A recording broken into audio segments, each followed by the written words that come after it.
Definitely,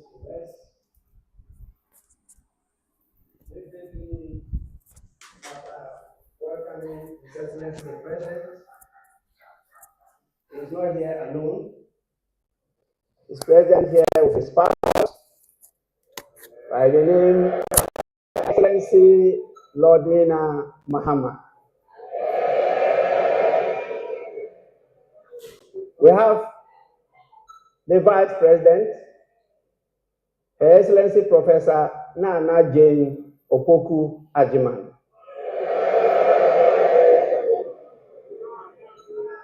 We have the Chief Justice, Her Ladyship Gertrude Tokonu.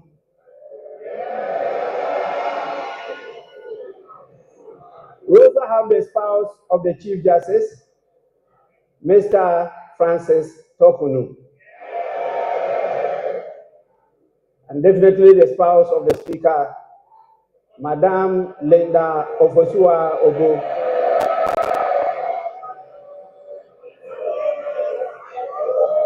We have the Chief of Staff, Honorable Julius Debra.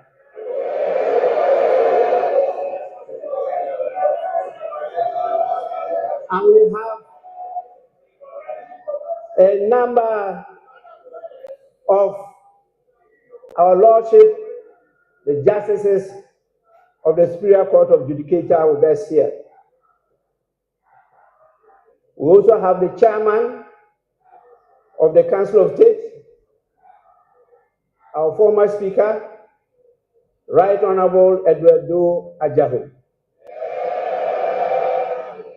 We have the former President, always present, His Excellency John Ajekum Kufuor.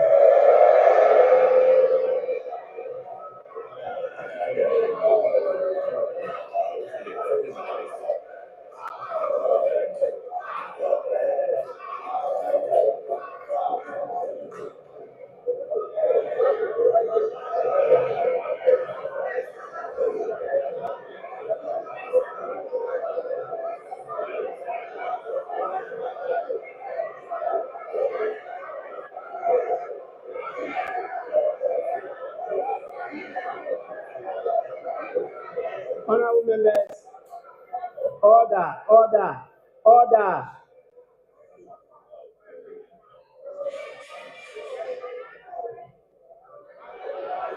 Honorable members, please, we are recognizing those present.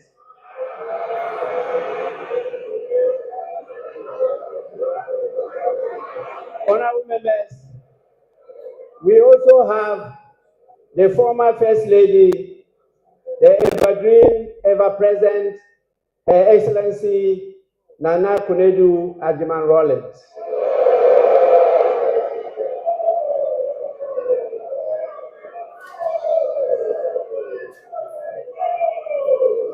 We have with us the National Chairman of the National Democratic Congress, Mr. Johnson Asidu Inketia.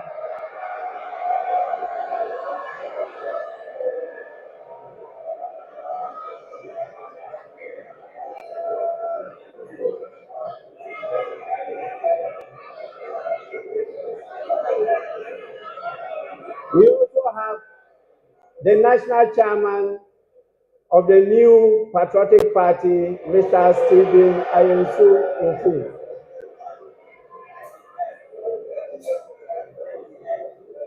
We have the General Secretary of the National Democratic Congress, Mr. Phoebe Javi Kwete. And we have the General Secretary of the new Patriotic Party, Mr. Justin Frimpong Kodia.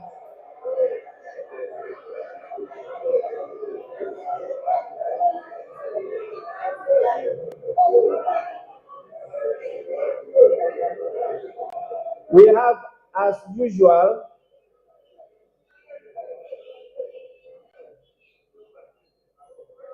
our Excellencies, the Diplomatic Corps of the various countries in Ghana. You can see, as usual, they have come in their numbers. We are extremely grateful for your presence. And we have the couples, the heads of the various security services with us. And we have our revered chiefs, queens, and queen mothers with us here. And the various heads of all the religious bodies we have in this country. We also have the former clerk to Parliament, Mr. Emmanuel Anyimedu, and the recently outgone former clerk to Parliament, Mr. Cyril Kwabena Oteng Insia. Members, in the meantime, this is the list of the dignitaries that I have who are present here with us. May I now, on your behalf, and with the greatest pleasure, invite His Excellency the President to deliver his message. Your Excellency, you may do so now.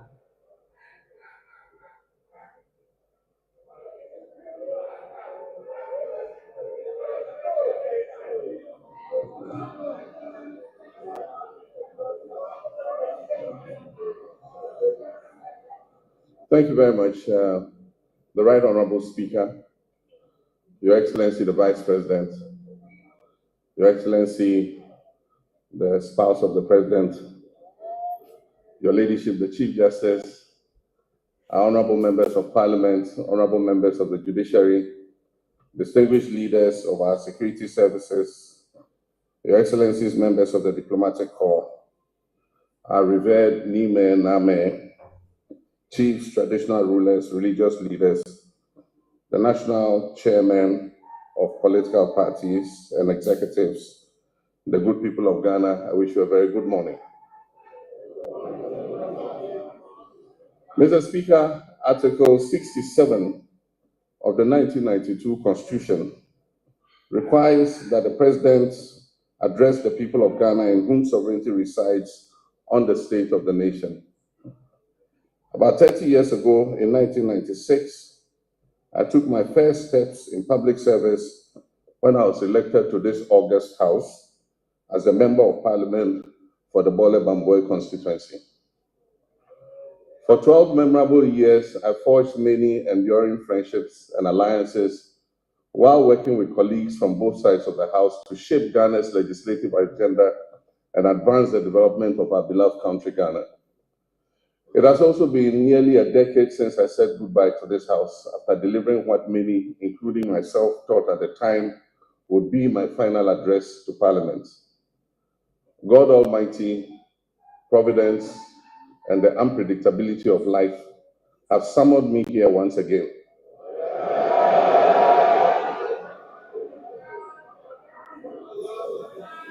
On the back of a historic electoral mandate from the people of Ghana to deliver a message on the state of the nation. That mandate came with an unprecedented majority in Parliament. And here I am once again to deliver a message on the state of the nation. Mr. Speaker, I wish to convey my heartfelt gratitude to Parliament for the prompt vetting and approval of my nominees for ministerial positions. This efficiency is unmatched in the history of the Fourth Republic, demonstrating the strides we can make when we come together in our dedication to serve the people of our great country. I believe that a similar dispatch will be applied to the approval process for my deputy ministerial nominees. This will enable them to promptly assume office and assist their ministers in delivering our noble vision of resetting our dear nation. In making the nominations and considering the numbers involved, I consider the long expressed sentiment of the Ghanaian people about the sheer size of previous administrations and the associated cost implications. I trust that this significant reduction to 60 ministers and deputy ministers, including regional ministers, will set the stage for further reductions in the size of future governments. With the inauguration of the Council of State, we can begin appointing the staff of the presidency. I intend to significantly reduce the number of staff compared to what existed under previous administrations. All this is aimed at leading by example in cutting down government expenditure and reducing the budget deficit. Let me begin, Mr. Speaker, by invoking the timeless words of the hymnist John Oatman Jr., who encourages us to count our blessings and name them one by one. Yes, we're a nation troubled on many fronts, but we also have many blessings, among which is a now firmly established democracy that, for all its imperfections, has enabled 4 peaceful transfers of power in our land. Nestled in a sub-region that is often plagued by strife and political instability, there's a good reason to take sober satisfaction that these successful, peaceful power transfers have become routine.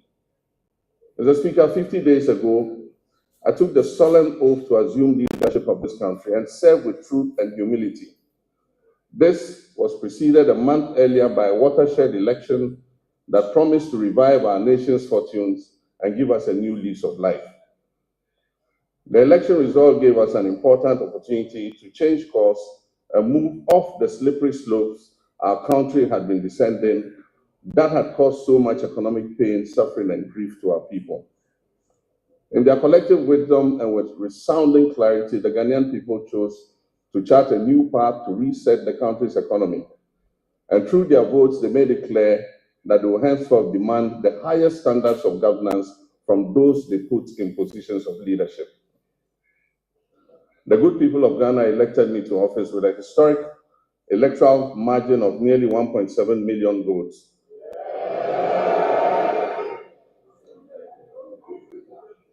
Separating me from my next opponent, giving Ghanaians the first female vice president, Professor Nana Jane Opoku-Agyeman. For the National Democratic Congress, NDC, that resounding victory is a selfless call to duty from a people who are tired of years of economic hardship and poor governance. That call therefore places an obligation on us and all who serve, including legislators from both sides of the House, to do our utmost with decency and humility to change the circumstances and the state of our country. Mr. Speaker, as I stated earlier, Article 67 of the 1992 Constitution requires that I give an account of the state of our nation to Parliament. I'm sad to report that the state of our nation is not good.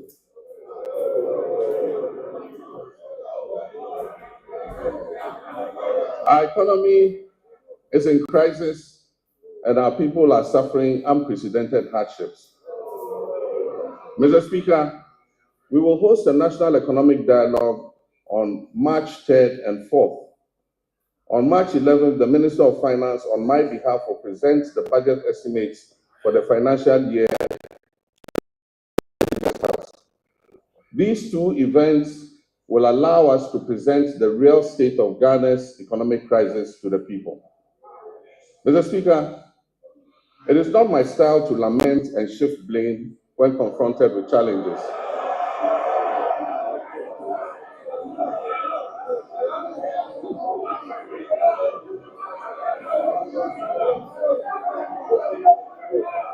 Mr. Speaker, it's not my style to lament and shift blame when confronted with challenges. My approach is to accept challenges and work hard to resolve them. Indeed, this is precisely what the people of Ghana elected me to do. I have therefore not come here to lament on the state of our country, though there's much to lament about. I understand why I was elected with such high voter confidence, and that is to solve Ghana's problems.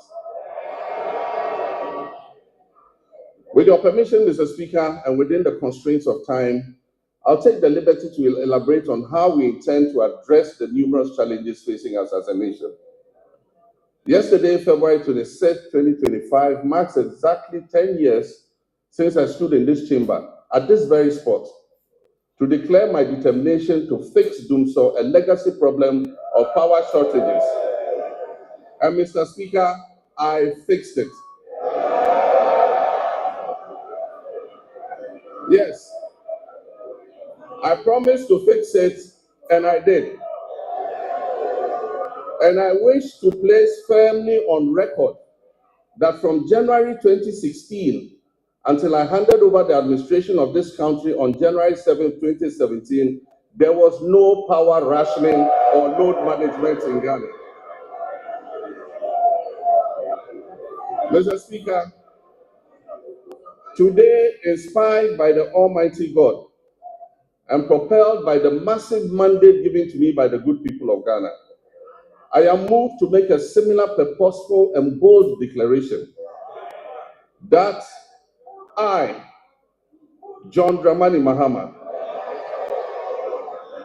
I will fix the economic crisis confronting our country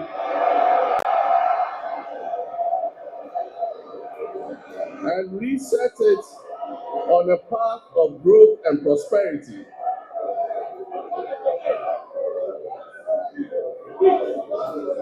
That I will fix the economic crisis confronting our country and reset it on a path of growth and prosperity.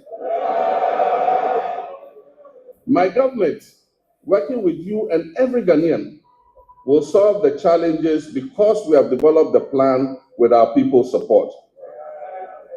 When I decided to run for president again, I did so because of what I knew about the state of our country. I was aware that huge problems awaited me upon assumption of office, but nothing could prepare anyone for the reality of the depths to which our economy and our governance had sunk. Our elders say that a frog's true length can be ascertained only after it has died. And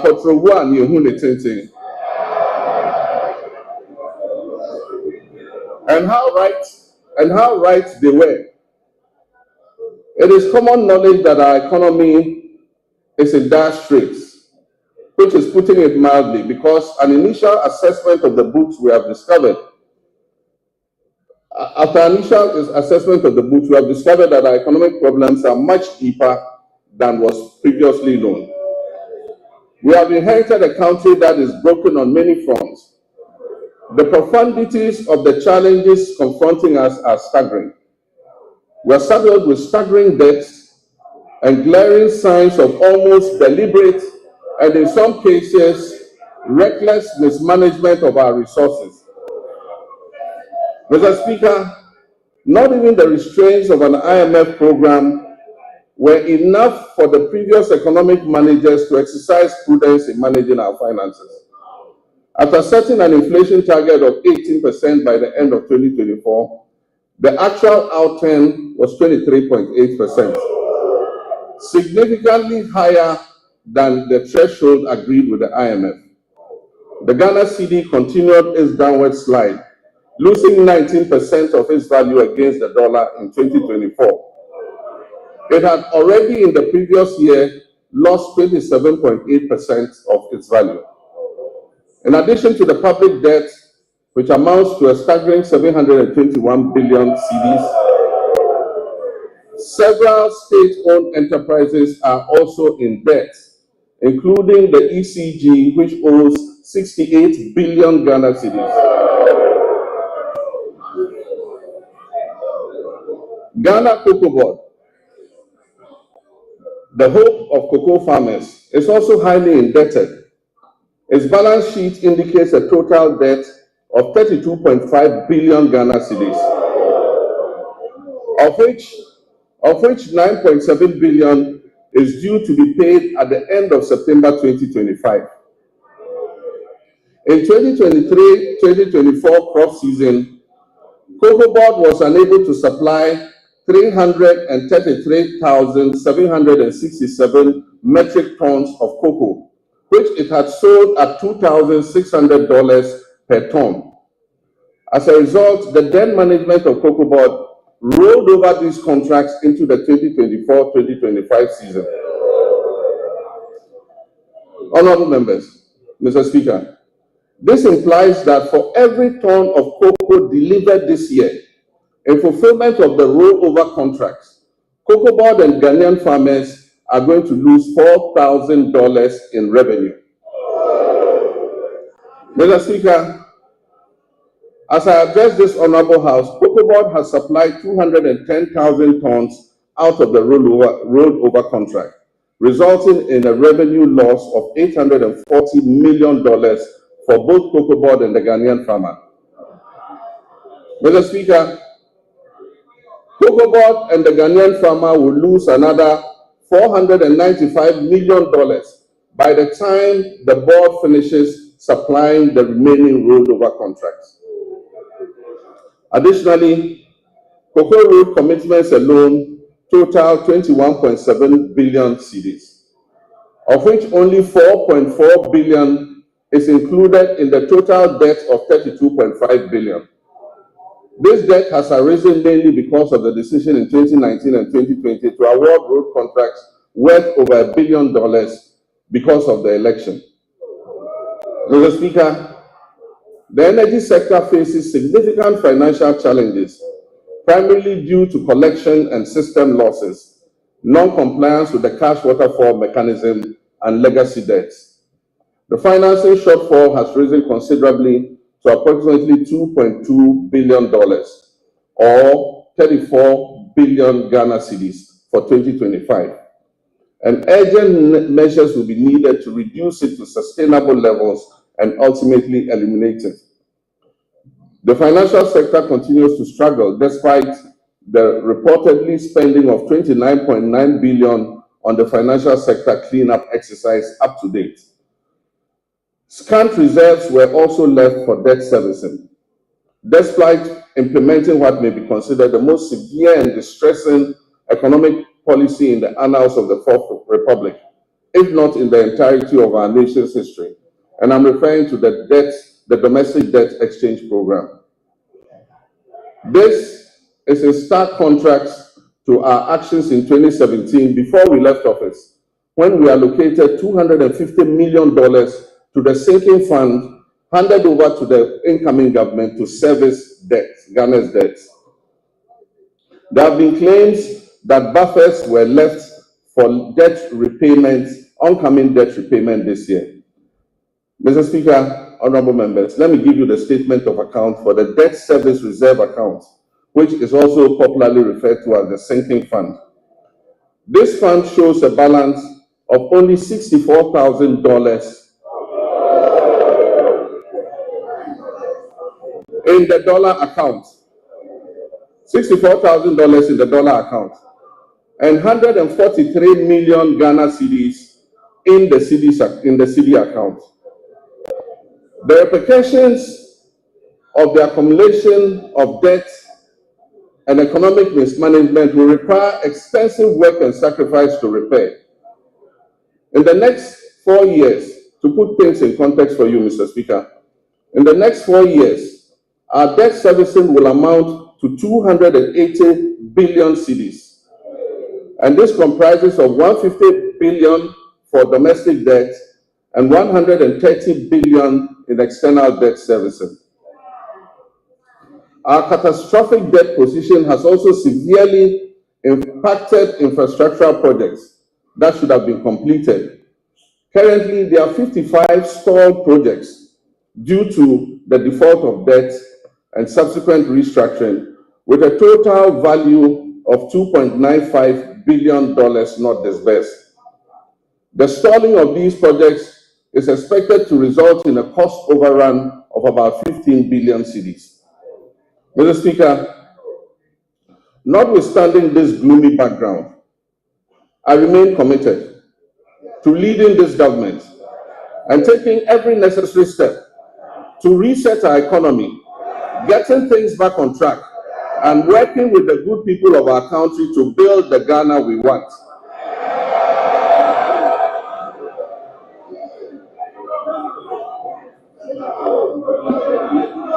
Mr. Speaker, we are doubling our efforts to complete all outstanding structural reforms.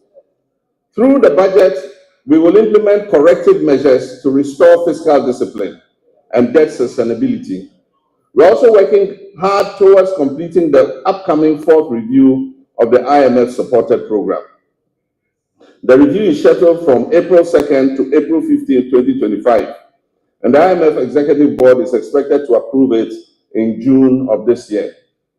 As we have done previously, we're also building buffers in the sinking fund and adopting prudent debt management practices to ensure prompt repayment of upcoming domestic and external debt maturities. In this respect, government successfully honored the matured coupon payment of $6.081 billion in cash and $3.46 billion in kind, which was due in February 2025 to all domestic debt exchange program bondholders, fully paid. Mr. Speaker, the good news is that we have also built additional buffers in the sinking fund to honor the maturing bonds that are due in July and August. And so bondholders can rest assured that they will be paid to the last peswa, whatever is owed them. With the transparent and prudent measures we have implemented since taking over the administration of this country, I urge my countrymen and women, business owners, and foreign investors to trust our competence in turning our economic fortunes around. Mr. Speaker, since we took office on January 7, 2025, we have upheld our commitment to a fiscal consolidation agenda with a streamlined government. We have eliminated unnecessary expenditures and reduced our reliance on borrowing. Our prudent debt management practices have led to a substantial reduction in interest rates.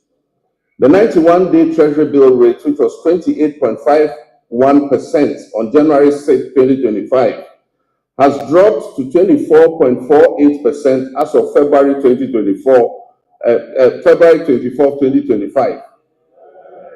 Similarly, the 182-day Treasury bill rate, which was 29.07% as of January 6, 2025, has decreased to date to 25.388%. Mr. Speaker, the 364-day Treasury bill rate has also moved from 30.41% to 27.30% in the same period. We signed a Memorandum of Understanding with our Official Creditor Committee, OCC, to formalize the debt treatment agreed upon with our official creditors. This marks a crucial step towards Ghana's restoration of long-term debt sustainability. The agreement will enable financial resources to support and strengthen our economic recovery.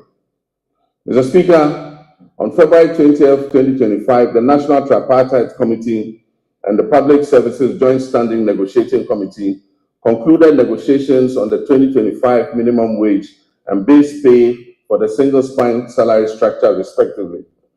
I want to use this opportunity to reiterate my sincere gratitude to organized labor and the Ghana Employers Association for the understanding and cooperation in reaching this agreement on the minimum wage and the base pay. On the final day of negotiations, I enjoyed the privilege of joining my comrades, the leaders of organized labor, for the concluding discussions. I'm confident that the sacrifice we have all made this year will significantly benefit our economy's health in the future. We look forward to a positive economic outlook as we restore macroeconomic stability, we encourage exports, we activate the 24-hour economy policy, we implement the $10 billion Big Push policy for swift infrastructure development, we rationalize taxes and foster inclusive growth. The goal is prosperity for all, which must be shared and not the prerogative of a select few. Mr. Speaker, in fulfillment of our 120-day social contract with the Ghanaian people, we have put in place the planning committee to host the National Economic Dialogue.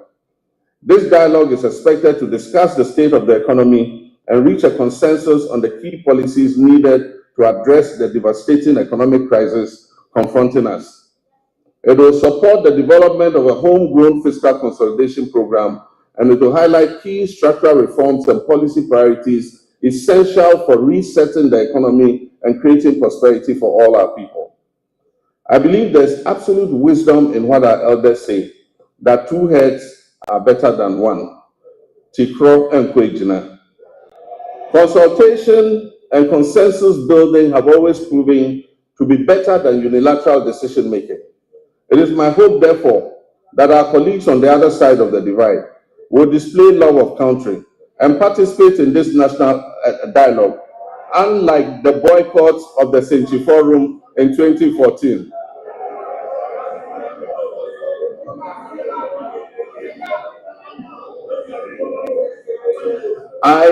I humbly choose a different path of accommodation and cooperation with all stakeholders. We will continuously engage on important issues so that together, as a nation, we can reset our country and focus on sustainable development. Mr. Speaker, honorable members, together we shall build the Ghana we all want.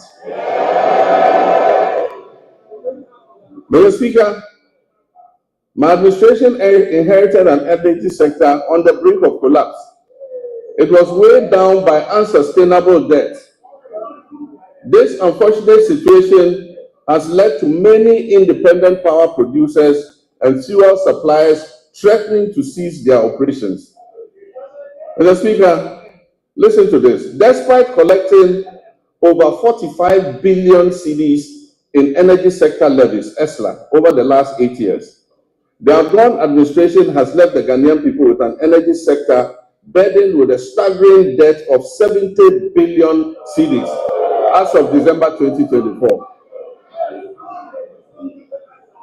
It is of deep concern that several state-owned enterprises in the energy sector are struggling to stay afloat, and unless urgent interventions are made, many of them will go under.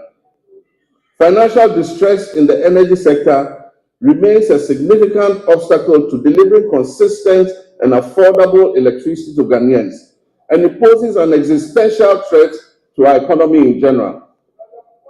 Compounding these challenges, critical maintenance activities such as the scheduled pigging of the West African gas pipeline, WAPO, were postponed from 2024 to 2025 without sufficient contingency measures for alternative fuel supply.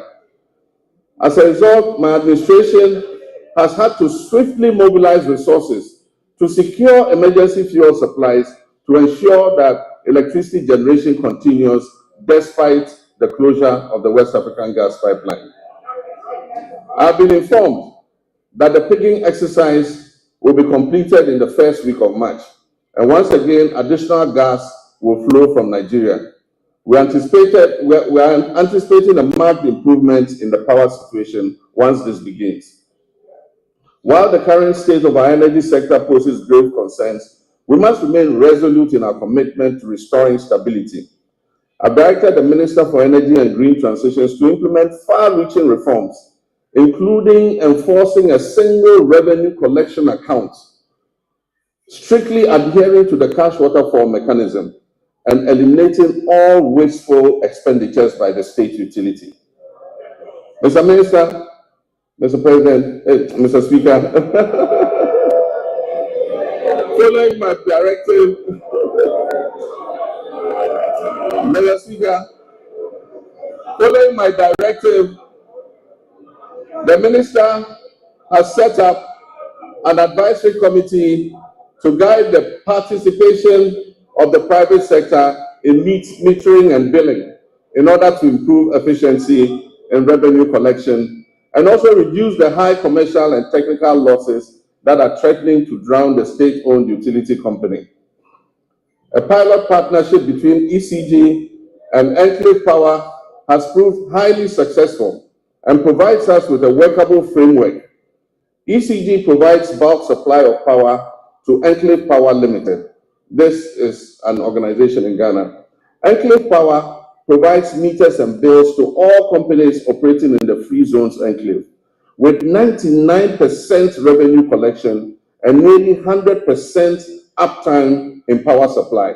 This is being done here in Ghana.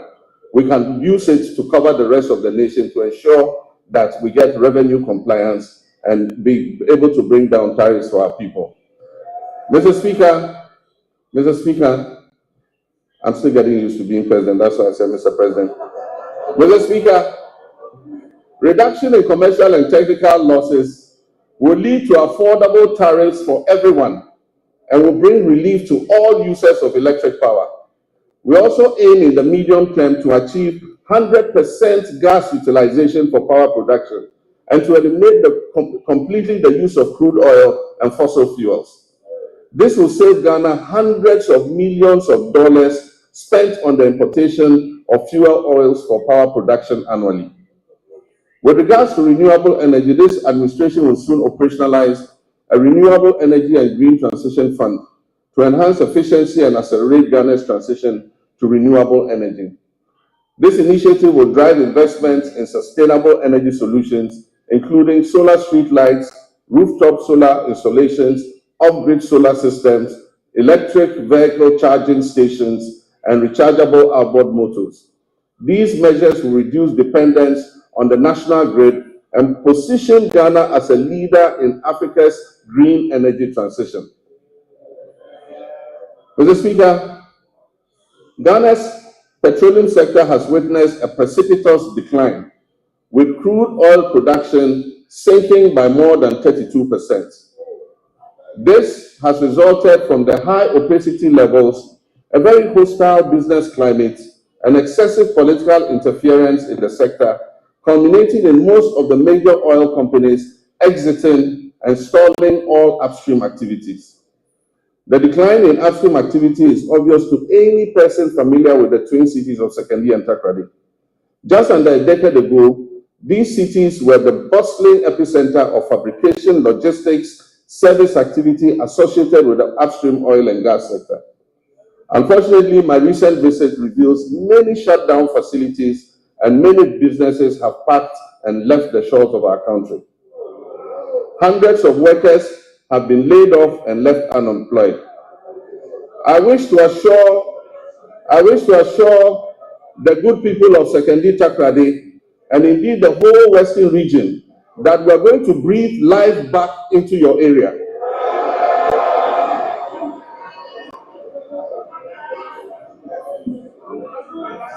Mr. Speaker, we have already commenced revitalization of our upstream petroleum sector by creating a business-friendly and congenial environment for our partners and other prospective investors who wish to come in. My meeting with the players in the upstream sector have been extremely positive, and we have been assured of substantial investments running into billions of dollars in the very near future.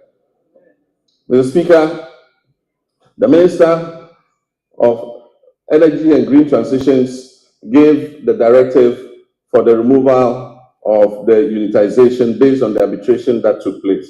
We believe that this will open the way for an amicable resolution of the issues between Springfield and ENI. And this should make our oil and gas prospects more attractive to investments going forward. Mr. Speaker, Ghana has fertile lands, abundant water, and human resources. Yet we face a paradox. Our food import bill continues to soar, reaching alarming levels of over $2 billion annually. In addition, rising food inflation is burdening households and threatening livelihoods. To address this, we're implementing several well-considered policies to grow the agricultural sector, including agro-processing. This will be backed by reliable power supply to meet our country's needs while advancing exports to earn foreign exchange and strengthen our economy.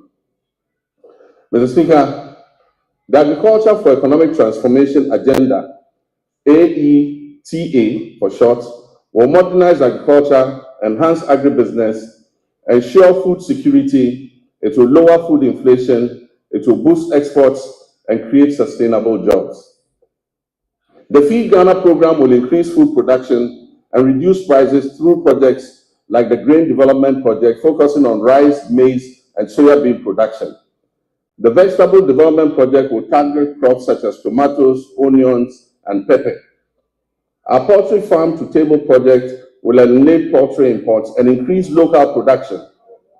Ghana imports 95% of its poultry needs, which costs over $300 million annually. To reverse this trend, government plans to revamp the poultry sector by investing in hatcheries, feed mills, processing, and distribution, working towards eliminating poultry imports. And this is a good one. The Nkukon Kitten Kitten project.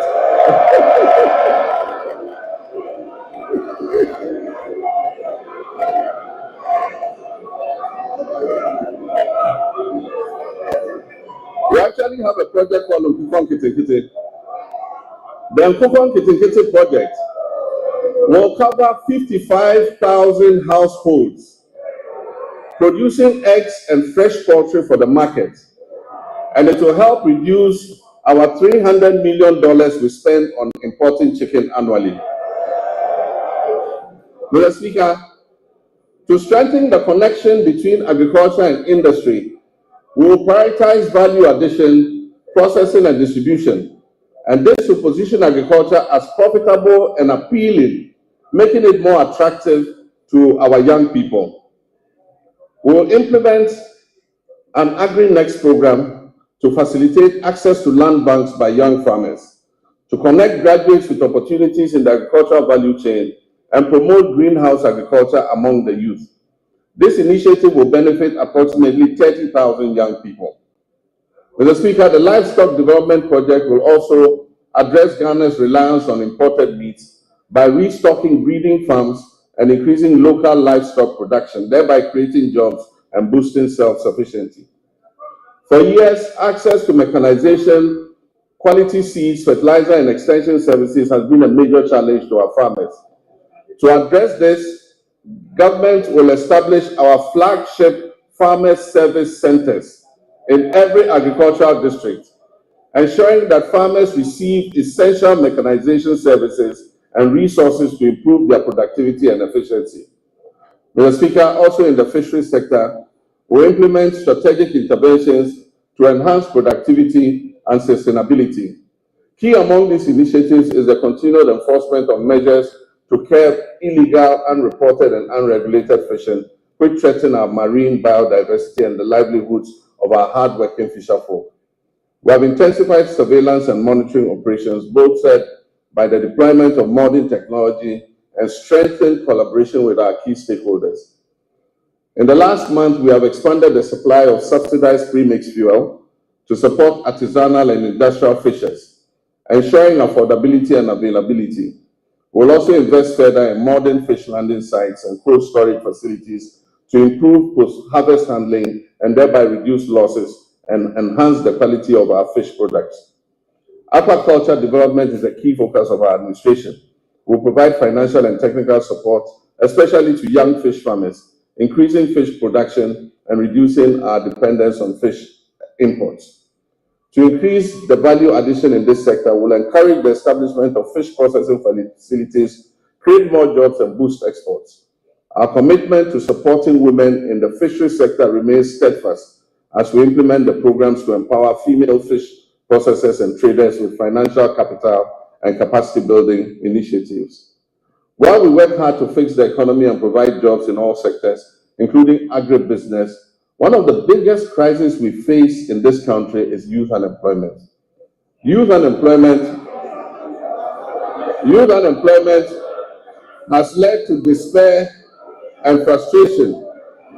The latest estimates show that up to 2 million of our young people are unemployed.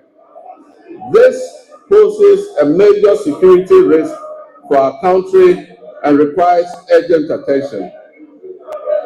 To bring much needed focus to the desperate and widely scattered youth employment programs and to ensure stricter accountability in their implementation, I have set up the Ministry for Youth Development and Empowerment in furtherance to the promise I made in the campaign.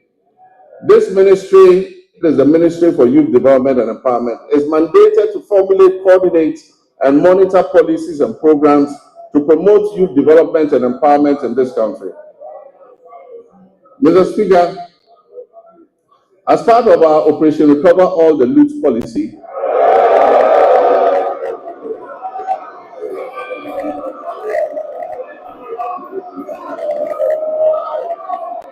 Mr. Speaker, as part of our Operation Recover All the Loot policy, ORA, I've already tasked our investigating bodies to bring the culprits of the National Service Ghost Name scandal to justice.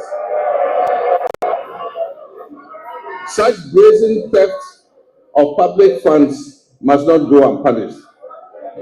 It is estimated that the criminal addition of some more than 80,000 ghost names could have yielded the suspects over 50 million Ghana cedis every month. Unfortunately, some of these suspects are believed to have absconded from the country already.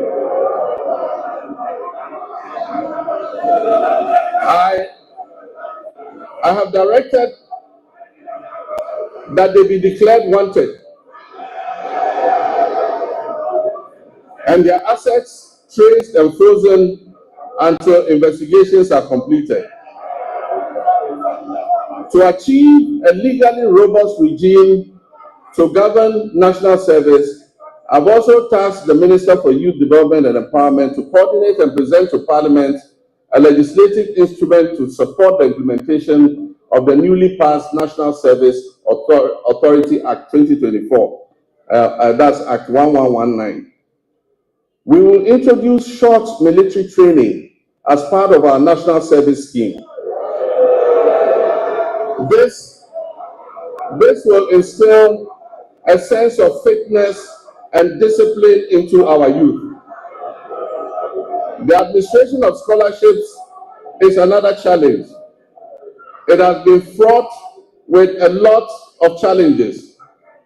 The poor who genuinely need scholarships are unable to access them because the rich and wealthy always crowd them out. To fulfill our government's vision of promoting transparency, equity, and sustainability in the scholarship scheme, we shall streamline the award process to ensure that not only deserving youth benefit from the system, deserving youth benefit from the system. We shall introduce increased transparency, including publishing the list of beneficiaries every year. Mr. Speaker, job creation is one of our main pillars, and it was one of the major promises we made to the youth of Ghana. To help actualize this promise, we're going to roll out what we call the Ejumawura program. This initiative will create, track, and mentor young businesses annually, with a special focus on our youth. For the first phase, the top 2,000 implementable business proposals will be supported with business development training, mentorship, access to startup capital, marketing, and networking to operationalize their innovations and business ideas. We will also launch our flagship National Apprenticeship Program to equip at least 10,000 young people in the informal sector with employable skills, including providing apprenticeship fees and startup kits when they have completed. The Youth Development and the Interior Ministries will facilitate the training of our young people in the Okada business. In areas such as road safety regulations, financial literacy, and digital skills, as well as facilitating the acquisition of motorbikes. We will introduce electric motorcycles on a high purchase scheme to eliminate the use of petrol and make their businesses more profitable. Mr. Speaker, Her Excellency the Vice President's Empowerment for Women and People with Disabilities program will also be launched this year. The program will target women and people with disabilities and other vulnerable groups to build their capacity and offer them access to finance to create their own jobs. Mr. Speaker, the Ministry of Communications, Digital Technology and Innovations will also focus on developing youth IT skills and fostering innovation. Under the 1 Million Coders program, young people receive training in coding, web app development, digital marketing, and other digital skills. This initiative aims to equip them with the necessary skills for employability in the digital ecosystem. We must provide meaningful and relevant education to prepare our youth for today's technology-driven job market. Despite various reforms, issues related to low-earning incomes persist within Ghana's educational system. I'm committed to ensuring that quality education remains a top priority. The system we have inherited is outdated in many ways and must be realigned to meet the needs of the 21st century and the fourth industrial revolution. Recognizing the urgent need for national dialogue on education and in the spirit of inclusive governance, I launched the National Education Consultative Forum on February 18th in Ho. I look forward to the recommendations which we will incorporate into our sectoral policy reforms.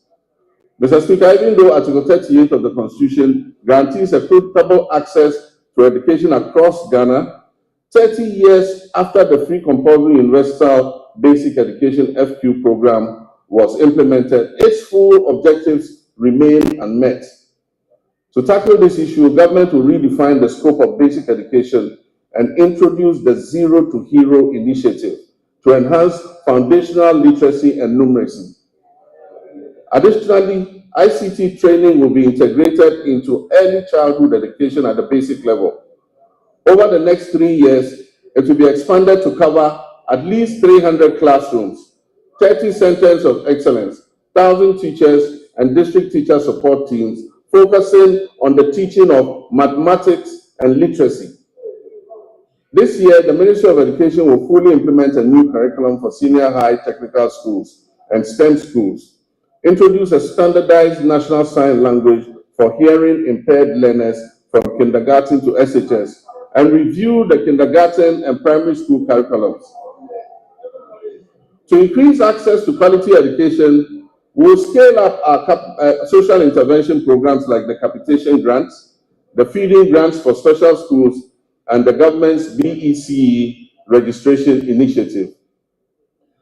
Mr. Speaker, to promote inclusion and equity, the government will enhance and resource the Islamic Education Unit to recruit more Islamic and Arabic tutors for English-Arabic schools.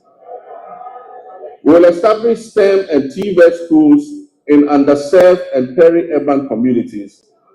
We will provide scholarships to brilliant but needy students in deprived communities, especially for study in law, medicine, and engineering.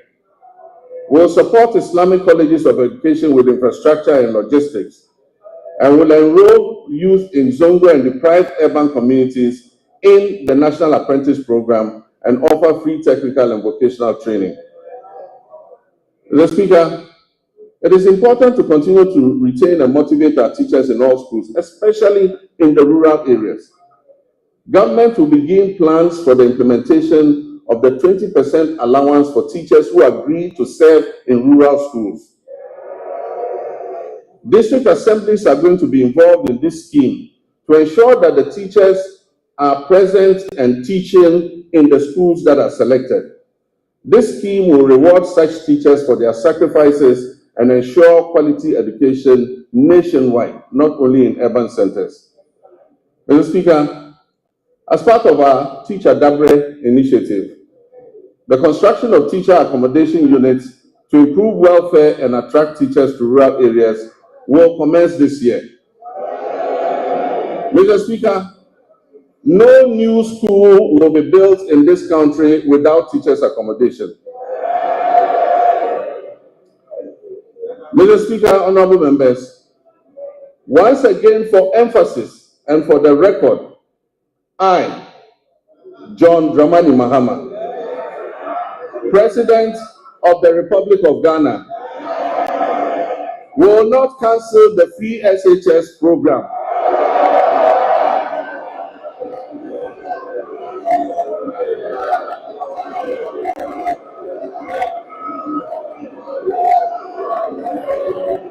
I will not cancel the free SHS program.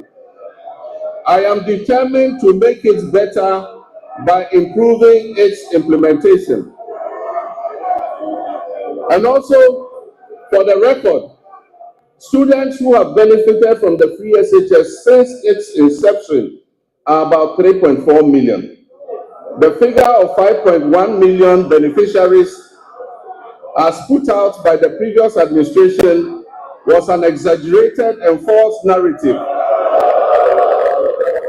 calculated to achieve political credit. Mr. Speaker, while the free SHS program has improved access, the implementation of the program leaves much to be desired.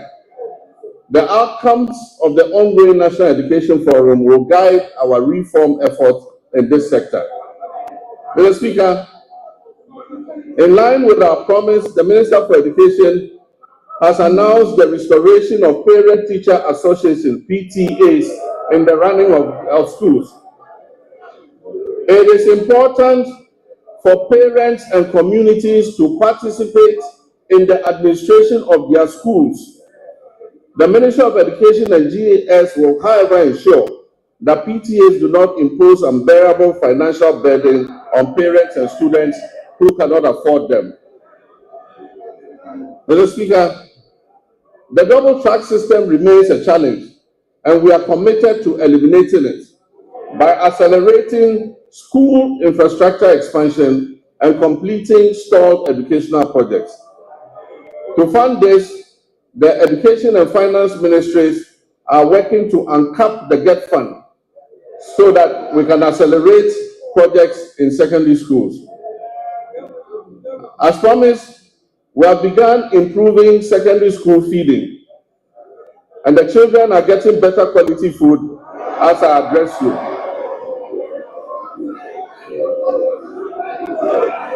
Mr. Speaker,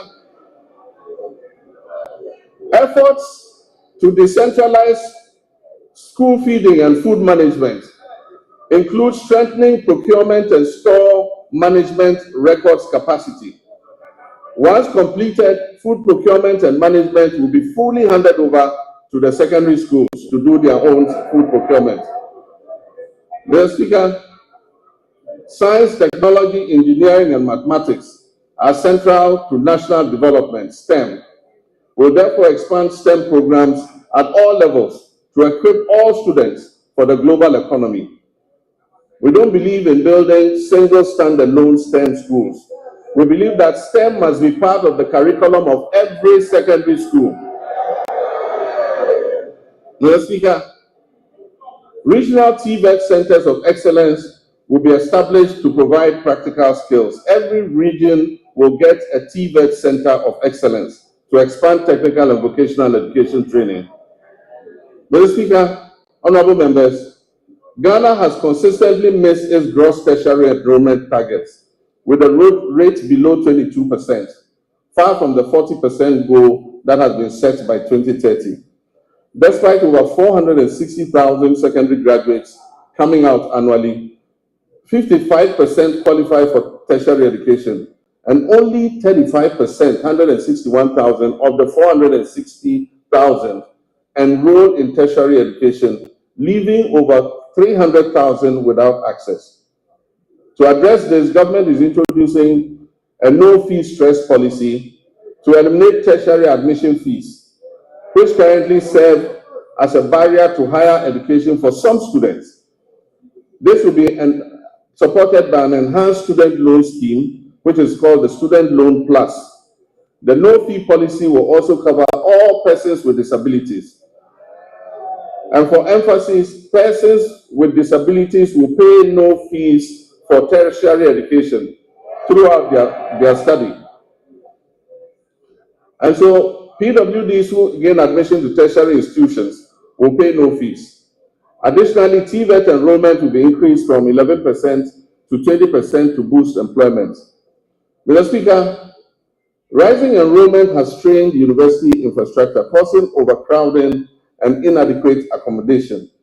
We are determined to expand access, improve quality, and align tertiary education with national goals, particularly in STEM. Feasibility studies for new public universities or campuses of existing universities to be established in the 6 new regions will commence this year. Seed funding for these projects will come from the GET Fund in order to enhance access. Governments will this year engage with the existing public universities to identify suitable sites on their campuses, acquired lands, for the implementation of the private sector participation in the provision of hostels project. This is a partnership between government, the universities, and private investors to expand hostel capacity on their campuses. This will allow more students to be accommodated on the campuses to allow for a better learning environment. Mr. Speaker, academic freedom will be upheld. We will not interfere in the administration of our tertiary universities. And our hope is that the institutions will ensure good governance in their administrative practices. Mr. Speaker, next, our health sector faces significant challenges that jeopardize the very foundation of affordable health care. The Ministry of Health has a total liability of nearly 15 billion cedis, when co-financing obligations, judgment debts, and payments to clear medical commodities at the ports are all put together. The last major hospital equipment replacement program was undertaken in 2014 when I was president. Since then, most hospital equipment in the Ghana Health Service facilities have deteriorated or broken down. Mr. Speaker, the Agenda 111 program, which was started as a knee-jerk reaction during the COVID-19 pandemic, when the Ghanaian public had begun to appreciate the significant investments that the previous NDC administration had made in healthcare facilities, and began to lament the many hospital projects that had stalled under the previous administration, a promise was made to build 111 hospitals. Mr. Speaker, I'm sad to note that there is no dedicated funding source for such a gargantuan project. There is no dedicated funding source for this gargantuan project. Mr. Speaker, for the record, as I speak, not a single Agenda 111 hospital is operational. In any part of Ghana, I challenge you, not one is operational. Mr. Speaker, and it is worth disclosing that $400 million has already been disbursed under the Agenda 111 project. Mr. Speaker, at a rate of approximately $80 million per hospital, this $400 million spent could have completed and made operational at least 22 of those hospitals. Mr. Speaker,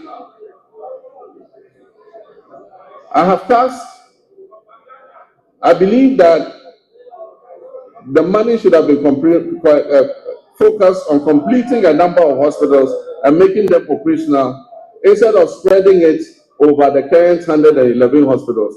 As I speak, some are at the foundation level and not a single one is operational.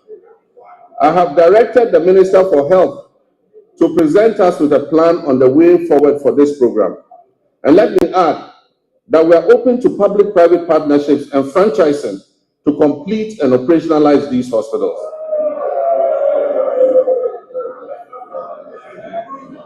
Mr. Speaker, one of the most pressing issues confronting our health sector today is the USAID's sudden 90-day pause in services without prior notice and the looming threat of complete withdrawal of programs that do not align with the USAID's strategic interests. Programs that will be affected include the delivery of medical commodities to regional medical stores and health facilities in the Upper West, Upper East, Northern, and Savannah regions. USAID support for the National HIV/AIDS Control Program includes the supply of antiretroviral therapies in the Western North, and Afro regions. These will also be affected. The withdrawal puts at risk approximately $78 million in earmarked funds for malaria, maternal and child health, nutrition, and HIV/AIDS. It also covers some programs being run at the Noguchi Memorial Institute in research. The impact will be challenging without urgent intervention. I've therefore directed the Minister of Finance to make immediate financial arrangements to mitigate this loss, and I expect that this will be reflected in his budget, which will be presented to this House next month on March 11. Working with the NHIA, will revive the Onuado mobile healthcare vans. These vans will provide OPD, ophthalmology, dental, ENT, cancer screening and care in the remote and most vulnerable communities in our country. An earlier attempt to provide mobile health facilities was abandoned after the change of government in 2017. Mr. Speaker, public health experts are grappling with the conundrum of new diseases and re-emergence of old diseases. The unpredictable nature of disease outbreak suggests we must make our health systems more resilient to shocks. Since October last year, Ghana has faced a severe cholera outbreak. As of February 17, 2025, I'm sad to report that 6,300 suspected cases, 545 of these cases were confirmed to be cholera, and unfortunately, we lost 49 of our compatriots. The outbreak has affected 118 districts across the Greater Accra, Central, Western Ashanti, and Eastern regions. To control the situation, we have launched an aggressive vaccination and public education campaign, among other interventions. Mr. Speaker, sanitation within the context of infectious disease outbreaks, personal hygiene, and environmental sanitation must be a major priority for us. Our cities and towns must be made cleaner than what we currently have. We commit to right the wrongs and keep our cities and communities clean through appropriate investment, supervision, and performance tracking in the sanitation sector. Mr. Speaker, as I speak, the Upper West region is facing a severe meningitis outbreak. And I know, Mr. Speaker, you have made an important contribution to ameliorate the situation in your region, and I commend you for that.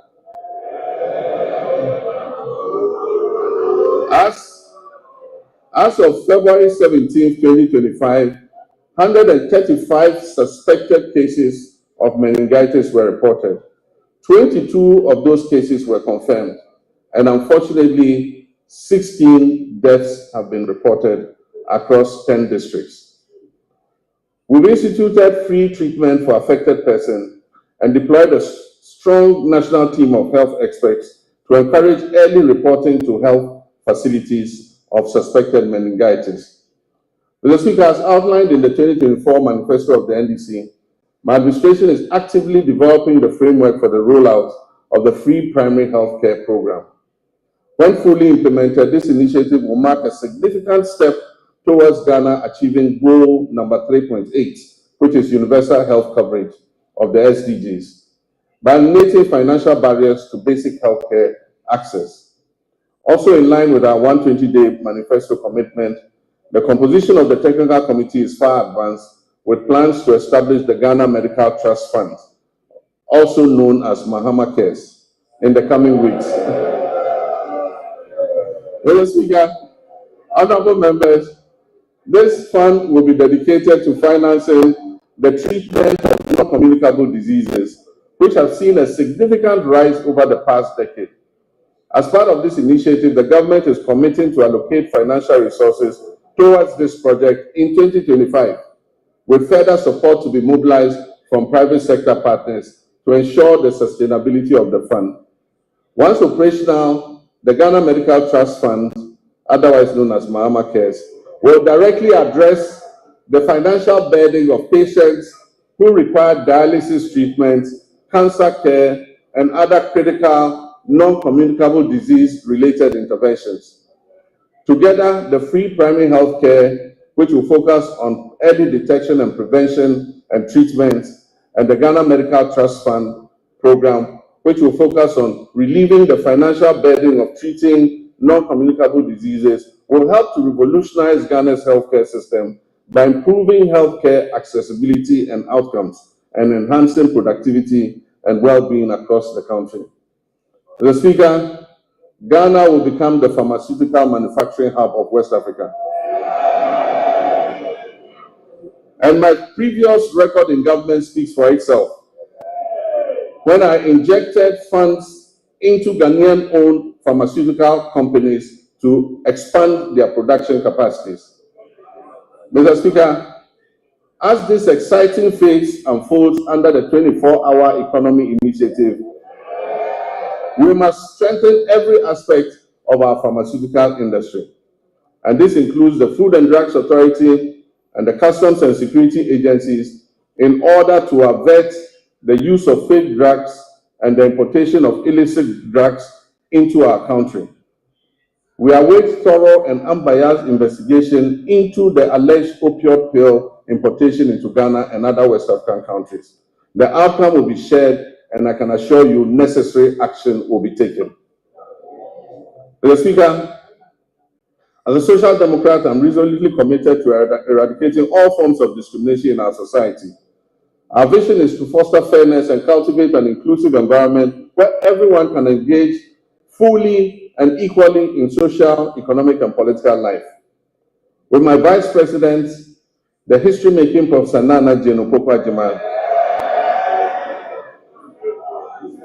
we will engage with all stakeholders, including our development partners and civil society organizations, to prioritize gender equality, equity, and social justice. We will establish strong social protection mechanisms and enhance legal safeguards for women, girls, and other vulnerable groups. Our initiative would include enacting comprehensive laws and policies designed to dismantle harmful social norms, to enhance access to crucial resources and opportunities, particularly for young women, and reduce overall vulnerability within our society. Mr. Speaker, I'd like to take a moment to commend you and this House for your unwavering support and guidance, which were instrumental in passing the Affirmative Action Act of 2024, Act 1121, during the 8th Parliament of the 4th Republic. My government is dedicated to successfully implementing this act to ensure gender equity across the political, social, economic, educational, and cultural spheres. The Ministry of Gender, Children, and Social Protection is actively collaborating with relevant stakeholders to guarantee that this act is fully operational, including attaining the 30% target quota for women in political appointments. I'm pleased to report that women currently make up 23.21% of all appointments, and we are diligently working towards reaching the targets set forth in Act 1121. I'm, however, concerned about achieving gender balance, especially at the local government level.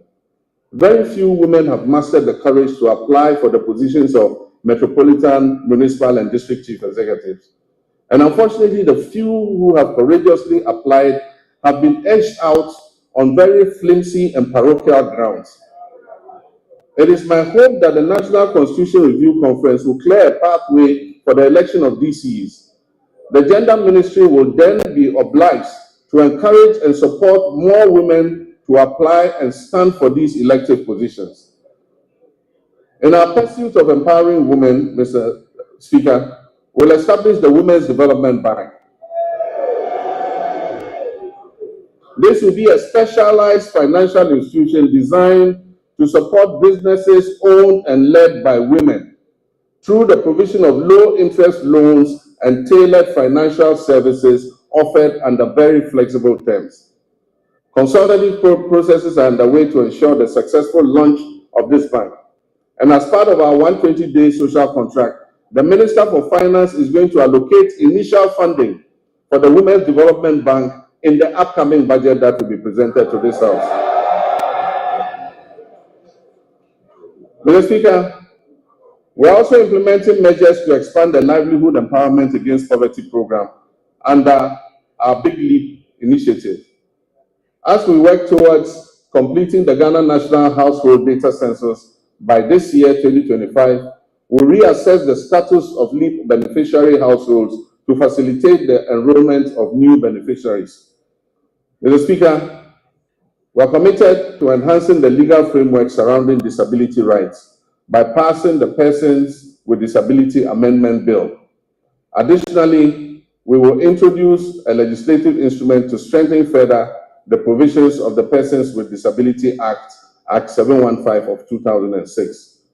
We reiterate our commitment to ensuring that individuals with disability have access to free tertiary education and equal opportunities to pursue their academic and professional ambitions.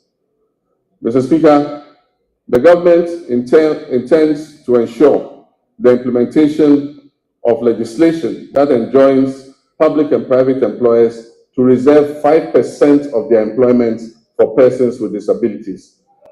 I'm aware that a private member was shepherding this bill. Government is going to support that motion in order that 5% of all employment is reserved for persons with disability.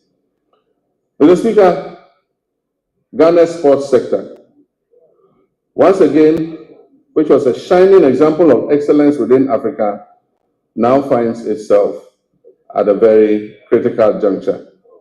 Historically, our nation has been celebrated and has had remarkable achievements in boxing, football, and athletics. Unfortunately, this is no longer the case. However, recent years have unveiled the present structural deficiencies in administration, funding, infrastructure, and talent development.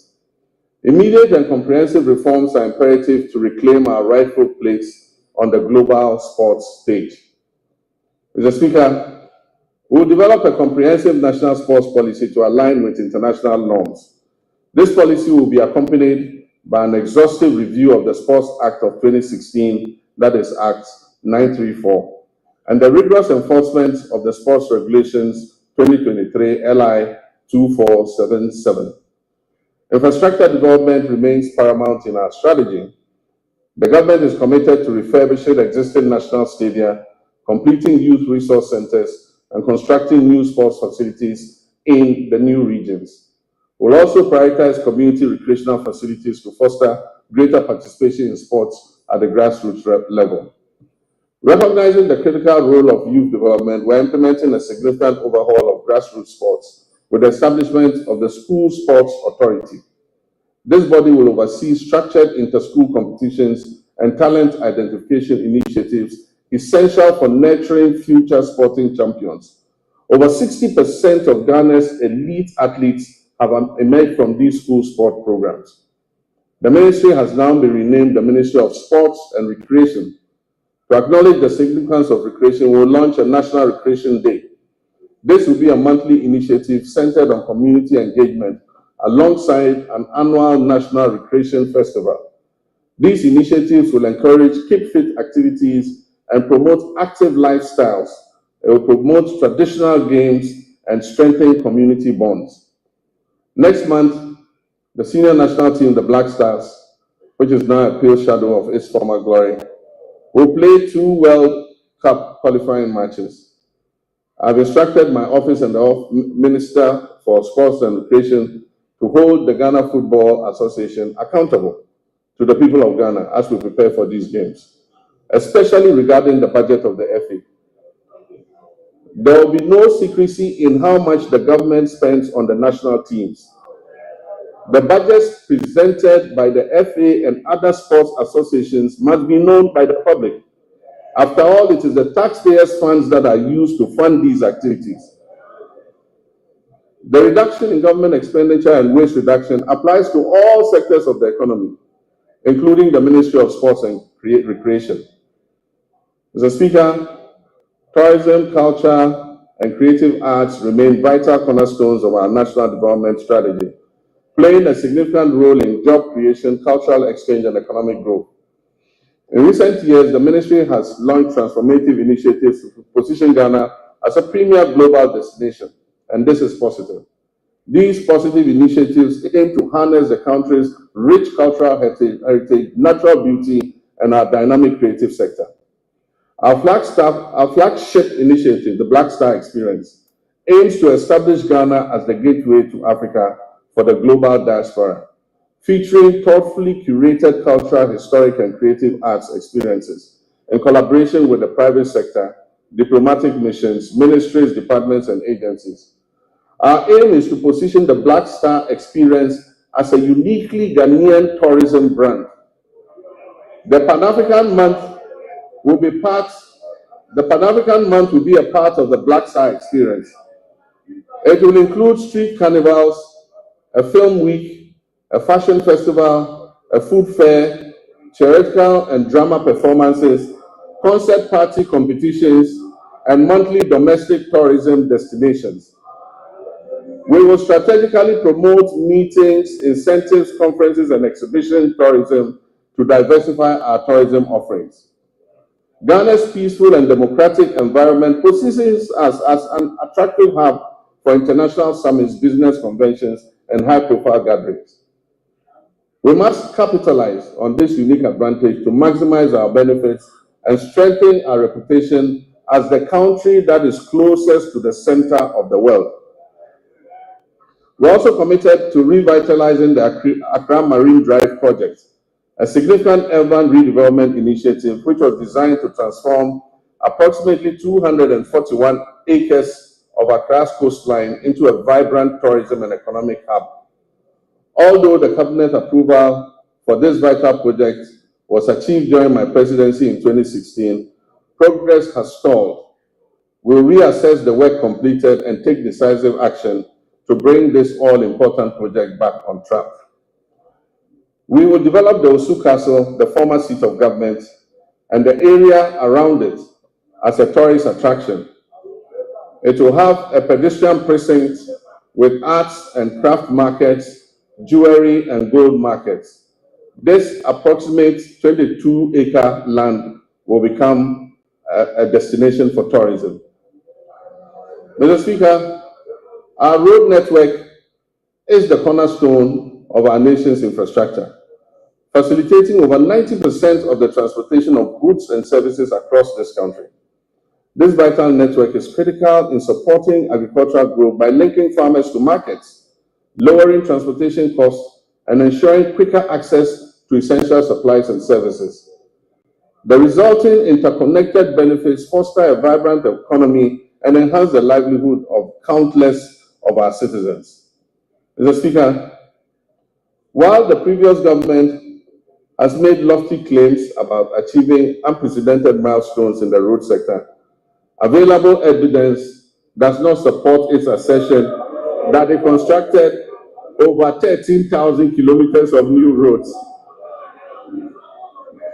Instead, it has perpetuated a narrative that presents road maintenance and rehabilitation efforts as new construction projects, misleading the public about what has been achieved. The proportion of poor roads has increased, especially in urban centers, where the number of roads in disrepair surged from 46% in 2015 to almost 60% by 2021. Therefore, Mr. Speaker, our road sector is in crisis, mainly due to years of mismanagement. As many as 85% of awarded contracts in the road sector have stalled, and the contractors have stopped work due to non-payment, and most of them have packed their equipment off-site. Mr. Speaker, as of December 2024, unpaid bills owed to contractors in the sector exceeded 20 billion Ghana cedis for work that had been carried out between 2018 and 2024. For instance, the Ghana Road Fund obtained a loan of 600 million Ghana cedis in March 2018 to refinance outstanding debts and borrowed an additional 1.2 billion Ghana cedis from a syndication of banks in November 2019. Alarmingly, upon assuming office, the Ghana Road Fund still had outstanding payments, including some as low as 2,000 Ghana cedis, dating back to 2018. Current commitments for road projects that are unpaid currently stand at an astonishing 105 billion Ghana cedis. Despite these considerable challenges, this government remains steadfast in its commitment to prioritize vital infrastructure projects that address the pressing backlog of poor roads. Our strategy will be anchored in executing our flagship initiative under the Big Push program. The Big Push will see major rehabilitation of many key roads in the feeder roads, urban roads, and highway sectors. We'll also undertake the following key initiatives to revitalize the road sector. We'll reintroduce tolls, road tolls, using modern technology. We'll rationalize the road sector portfolio to focus on high-impact initiatives. Mr. Speaker, we will uncap the road fund in order that it can accumulate more money to pay for road maintenance. Mr. Speaker, we will minimize sole source procurement to encourage competition, competitive bidding, and enhance public transparency in the procurement processes. Mr. Speaker, the drip equipment, which was acquired at the last moment as a knee-jerk reaction for electioneering purposes,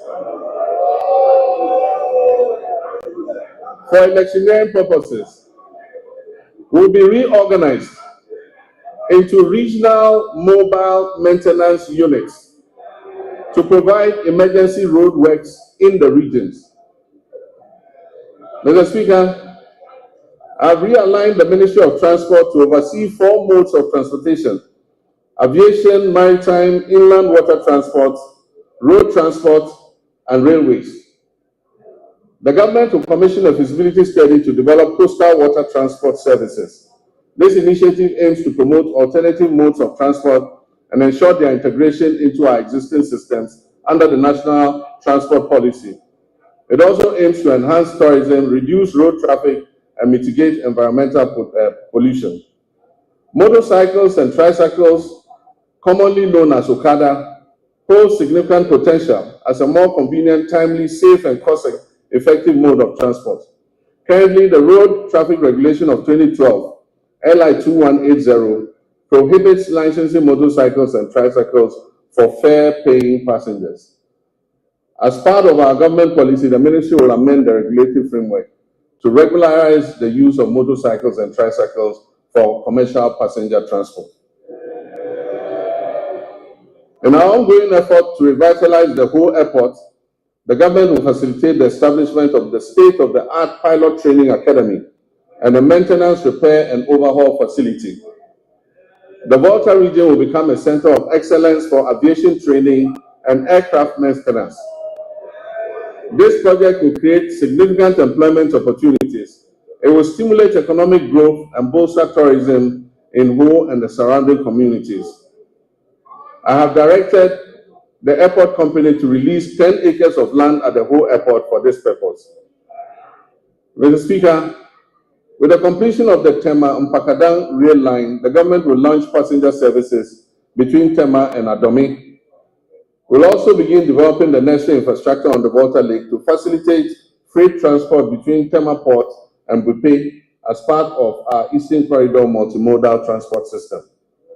The Western Railway line will continue to be modernized in partnership with the private sector. This initiative aims to support the efficient transport of bulk cargo and minerals from the mines in Nsuta, Awaso, and Yinehin to the Takoradi port, while providing passenger transport along the Western Corridor.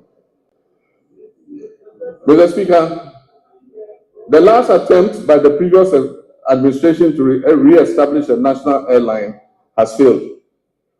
We'll reopen a transparent process that will receive expressions of interest to invite competent established partners to work with us to establish a national airline. We believe that an efficient national carrier can help reduce fares on routes where external carriers are currently enjoying a monopoly.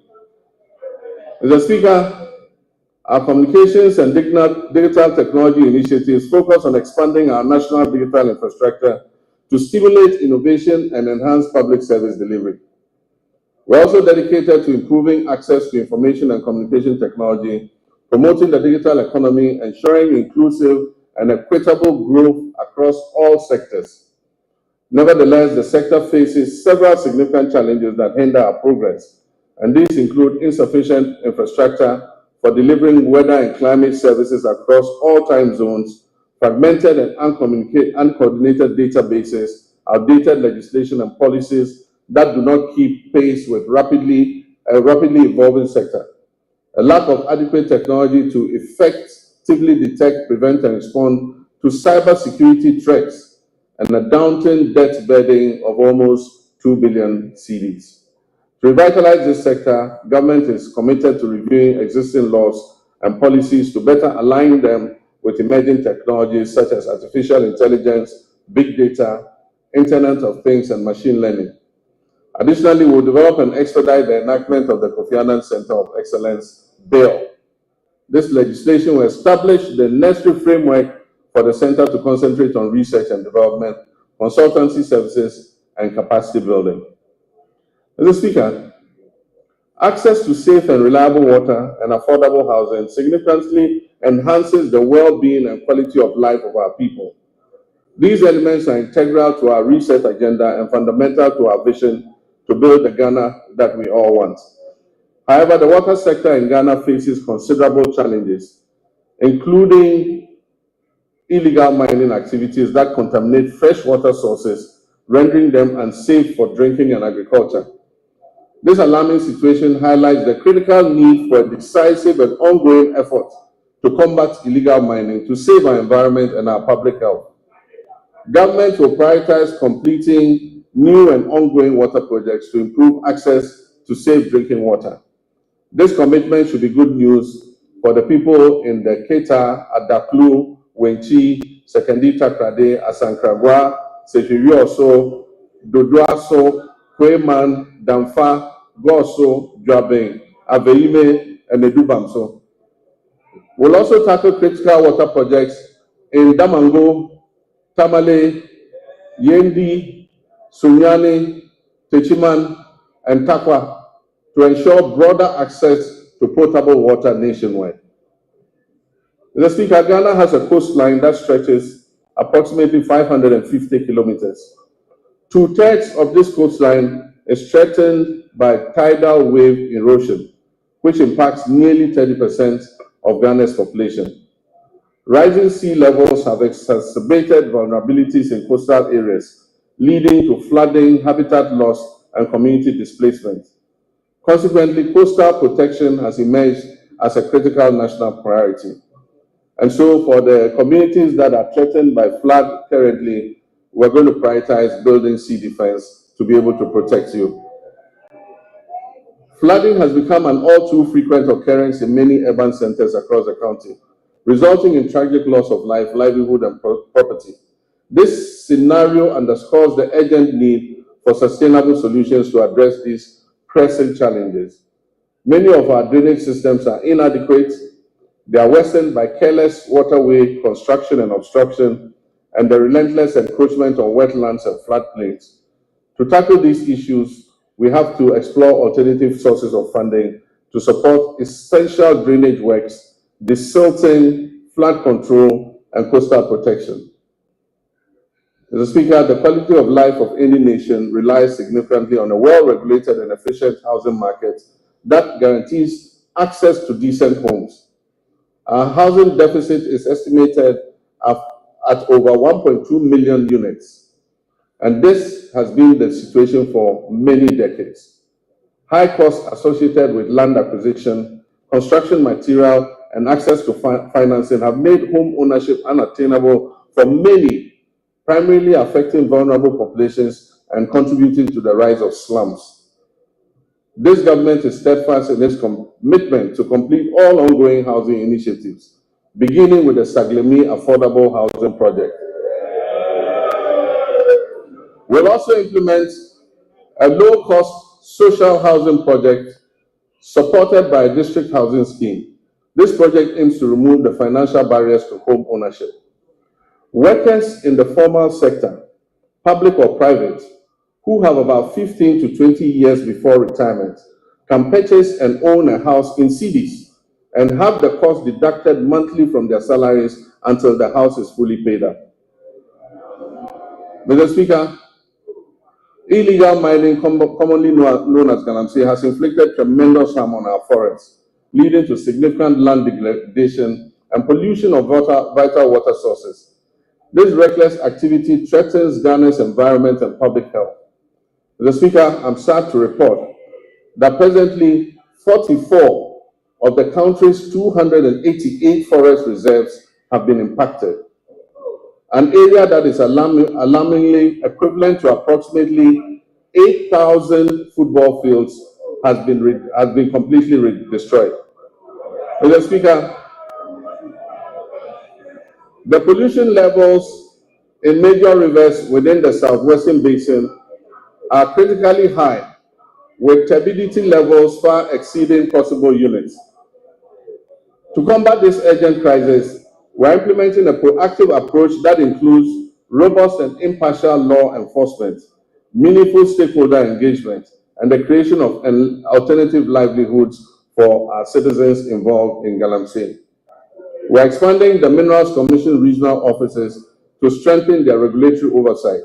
We'll establish a framework that categorizes mining activities into small, medium, and large scale, each with its tailored regulations.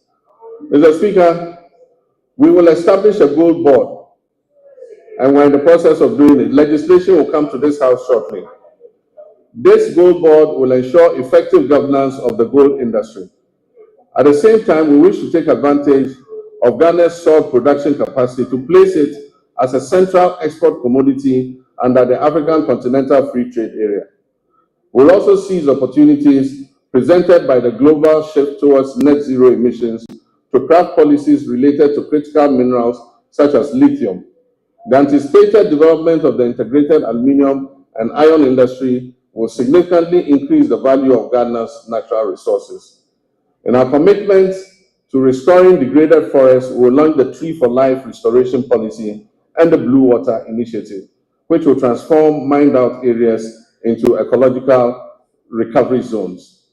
This ambitious afforestation program aims to establish more than 50,000 hectares of new plantations and undertake 5,000 hectares of enrichment planting annually. We'll also implement public sensitization campaigns to foster sustainable forest management practices and uphold the Wildlife Resource Management Act. We're going to involve school children and the general public in tree planting and tree growing. Mr. Speaker, comprehensive reforms will be introduced to enhance transparency and efficiency while ensuring tenure of security in land administration. Climate change remains a pressing concern for Ghana and the global community. To meet our climate mitigation targets, Ghana has allocated 24 million metric tons of its carbon budget, totaling 64 million metric tons of carbon for authorization under Article 6 of the Paris Agreement. We've successfully authorized 3 projects which are poised to reduce 5.2 million tons of our carbon emissions. In line with our manifesto, we are committed to strengthening institutional and human capacity through necessary adaptation and mitigation measures to bolster resilience in critical sectors such as agriculture, forestry, energy, and water resources.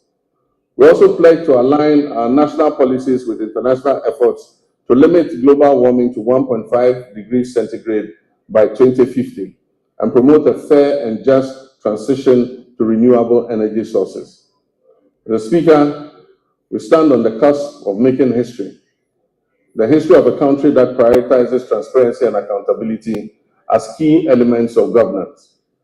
During my campaign for president, I pledged, as captured by the NDC's 2024 manifesto, to take a strong stance against corruption. Mr. Speaker, we must end state capture. Mr. Speaker, we must end the purchase of state and public assets, such as land and other immovable assets, by members of the political class. Mr. Speaker, I pledge to fight corruption head-on. by implementing Operation Recover All the Loot, ORA. In that regard, Mr. Speaker, one of the first committees I established, even before my investiture as president, was to establish the Oral Committee on the sidelines of our transition. It is instructive to announce that the committee received over 2,000 complaints from the public and has since handed over a comprehensive report. This report has been given to the Attorney General for further review, thorough investigation, and eventual prosecutions. Mr. Speaker, the recent arrest related to the unwarranted payment of $2 million of Ghanaian taxpayers' money in the Sky Train saga, and then also the National Service Ghost Name scandal, mark only the beginning of a comprehensive response based on the Oral Committee's findings. Mr. Speaker, let me state that my commitment to fighting corruption will continue with the establishment of a unit at the presidency and the maintenance of the hotline, where complaints and reports regarding graft and corruption will continue to be received and transferred to the Office of the Attorney General. Mr. Speaker, we will shortly submit for consideration a bill to regulate and restrict the sale of disposal of public lands and state assets. Mr. Speaker, as soon as the 2025 budget is approved, government will immediately take steps to reform the existing anti-corruption agencies by increasing funding and improving transparency and accountability. Mr. Speaker, Ghanaians voted largely and overwhelmingly and endorsed the NDC because we demonstrated a strong commitment and abhorrence for corruption. We pledged to fight corruption and implement far-reaching reforms that will eventually achieve a sustainable zero-tolerance policy against corruption. Mr. Speaker, the justice and legal sectors play pivotal roles in ensuring accountability and fostering the fair, equitable treatment of all our citizens by the state and its agencies. Delays and uncertainties have plagued justice delivery in Ghana, leading many Ghanaians to perceive a politicization of the judicial process. The public trust in the judiciary's independence is alarmingly low. We must work together to restore confidence in the judiciary. My government will uphold the judiciary's independence and work with the Judicial Council and services to depoliticize justice delivery and collaborate closely with the Chief Justice to combat corruption effectively. Mr. Speaker, in line with our manifesto promise to reform and expand legal education, we have developed a legal education reform bill ready to be presented to Cabinet for approval and laying before this August House Parliament. Mr. Speaker, on January 30th, 2025, I inaugurated the Constitution Review Committee to undertake a comprehensive review of our fundamental law and ensure that it reflects the hopes and aspirations of our citizens. The committee is composed of distinguished scholars, jurists, and professionals who have made significant contributions to our nation in both the public and private sectors. They will engage Ghanaians and consult with the relevant stakeholders and experts over the next 6 months. Their findings will ultimately be presented to the public for approval, followed by submission to Parliament for enactment into law, and referendums will be held where necessary. Mr. Speaker, I'm pleased to report that Ghana's internal security remains stable, despite developments primarily rooted in chieftaincy disputes. We firmly believe that even amidst conflict, it is essential for our citizens to coexist peacefully and seek amicable resolution to these disputes. We will initiate comprehensive reform across all security agencies to strengthen our national safety and security. One area that has garnered significant public scrutiny is the recruitment process within our security forces. Accusations of politicization, favoritism, protocol, and selectivity have been prevalent. Let me assure you that we're committed to changing that narrative and fostering a more transparent and equitable recruitment policy so that all our young people who wish to serve in these services have an opportunity to do so. We are dedicated to enhancing the capabilities of the Ghana Police Service, the Prison Service, the Ghana National Fire Service, the Immigration Service, and the Narcotics Control Commission, the Customs Division of the Ghana Revenue Authority, and all investigative bodies operating under the Ministry of Interior. By motivating and re-equipping these agencies, we aim to effectively maintain internal peace and security. Mr. Speaker, I want to reaffirm this government's unwavering commitment to prioritizing the welfare and well-being of our brave men and women in uniform who sacrifice daily to uphold law and order and secure our nation's peace. We'll invest in adequate equipment and suitable accommodation for our security personnel. As Commander-in-Chief of the Armed Forces, I want to emphasize our determination to strengthen our democracies. This is particularly true given the troubled proliferation of military-grade weapons that have fallen into unauthorized hands. These weapons pose a significant threat to our national security and our constitutional democracy. They endanger the safety of all Ghanaians and potentially exacerbate existing conflicts such as chieftaincy disputes, and in many cases fall into the hands of armed robbers.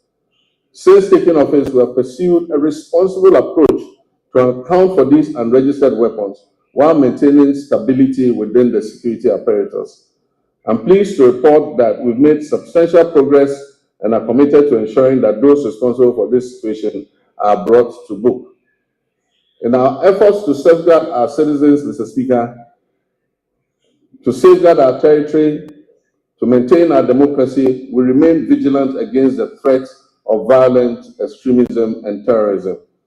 Therefore, we are resolute in enhancing our defense mechanisms through diplomacy, counterintelligence, information sharing, infrastructure development, and the acquisition of appropriate technology. Achieving a stable and secure nation necessitates the motivation of our uniformed personnel. Currently, the Ghana Armed Forces faces a housing shortfall of over 17,000 units, and we recognize that the inadequate state of barrack accommodation needs to be addressed promptly. In addition to housing, we'll prioritize improvements to rations and fuel supplies for our security forces. Quality healthcare is another critical aspect of motivating our armed forces. As we work to expand and improve facilities at the 3rd Civil Military Hospital, complemented by the recently restored oxygen plants, we remain committed to finishing the delayed Afari Kumasi Military Hospital, which is still a top priority for my government. The goal is to complete and operationalize this facility before the end of this year. Mr. Speaker, like many other state institutions under the previous administration, the Ministry of Defense is burdened with approximately 3.7 billion cedis in debt, a figure that continues to grow as new and undisclosed debts are uncovered. However, the demands of our Army, Navy, and Air Force continue to rise, necessitating the need for modern platforms for effective operations. Despite these financial challenges, I am confident that the Ghana Armed Forces possesses the human resources necessary to revitalize the defense industry's holding corporation, which can support the government's efforts in this regard. DHOC, which was begun under the late President John Evans Atta-Mills of blessed memory, during my tenure as chair of the Armed Forces Council, is essential for fueling Ghana's industrialization drive, which is aligned with our 24-hour economy initiative. Although DHOC has expanded, it's yet to be fully optimized to deliver the returns needed for the Ghana Armed Forces and our nation. I've tasked the Minister for Defense with incorporating innovative and significant private sector participation into DHOC's operations to harness its considerable potential for economic growth. Mr. Speaker, Ghana's strong international reputation was reaffirmed by the historic participation of foreign leaders during the swearing-in of the President, myself, and Vice President Nana Jane Okokwajuman, on January 7th, 2025. Mr. Speaker, it reflects the confidence our country's stability and democratic progress has engendered in the international community. Ghana remains committed to its Pan-Africanist ideals, non-alignment, democracy, and global cooperation, and the rule of multilateralism, embracing a policy of friends to all and enemies to none. We'll continue to cultivate diplomatic ties based on mutual respect and shared values. Mr. Speaker, Ghana is open for business. Our policy on economic diplomacy focuses on export diversification, foreign investment, and job creation. A new blueprint and delivery unit at the Ministry of Foreign Affairs with clear performance indicators will be launched soon to ensure foreign engagements yield tangible benefits for our people. Because of emerging security threats, especially on our borders, Ghana is committed to security initiatives, particularly in the Sahel region. We'll maintain a continuous engagement with our Sahelian neighbors and continue to work with them to resolve the difficult situation that they are confronted with. I've appointed a special envoy to help sustain diplomatic relations with our Sahelian neighbors, aiming to achieve their reintegration, if possible, back into our regional bloc. Mr. Speaker, we'll expand passport application centers nationwide to reduce processing times to 7 days. We wish that a passport will be delivered within 7 days from the date application is submitted. These comprehensive reports at the passport office is going to align with our vision of a 24-hour economy. The passport office is going to work 24 hours to process passports that have been applied for.